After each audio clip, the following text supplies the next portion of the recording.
जनता को जानना है कि अगर जन स्वराज पार्टी सरकार में आती है, सबसे पहला काम क्या करेगी? शराब बंदी हटाएगी कि शिक्षा में सुधार करेगी? पहला 4 काम करेंगे। पहला तो निश्चित तौर पर शराबबंदी के कानून को हटा देंगे, क्योंकि शराबबंदी का कानून बिहार में लागू नहीं है। इस कानून के जरिए शराब नहीं बंद है, इस कानून के जरिए सिर्फ शराब की दुकानें बंद हैं, घर घर शराब बिक रही है। दूसरा काम ये करेंगे कि यहाँ पर जितने 60 वर्ष से ज़्यादा उम्र की महिला पुरुष हैं, जिनको 400 रुपये का पेंशन मिल रहा है, उनको 2000 रुपये पेंशन की व्यवस्था दिसंबर से कर दी जाए। बिल्कुल वो सेकंड निर्णय वही होगा।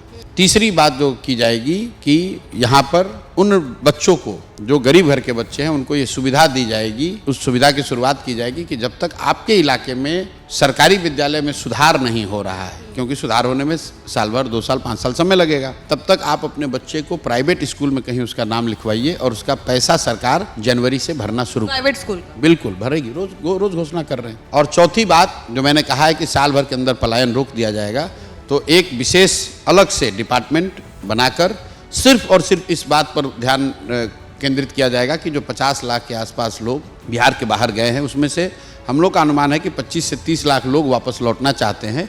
उन 25-30 लाख लोगों के लिए एक स्पेशल डिपार्टमेंट बनाकर सीधे उनको क्या सुविधा, क्या व्यवस्था, क्या मदद करके उनको वापस लाया जा सकता है, वो व्यवस्था बनाई जाएगी, ताकि उनको 1 साल के अंदर यहीं पर रख लिया जाए, उनको वापस न जाने दिया जाए। तो ये 4 काम तो निश्चित तौर पर होगा। चौथा और काम आपको 2 बता देते हैं।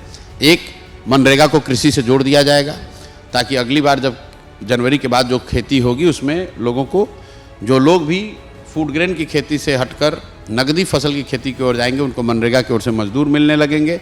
और छठवीं बात जो बताई गई है कि जो महिलाएं हैं उनको लोन लेने के लिए, स्वरोजगार के लिए बैंकों से 4% ब्याज पर उनको लोन मिलेगा।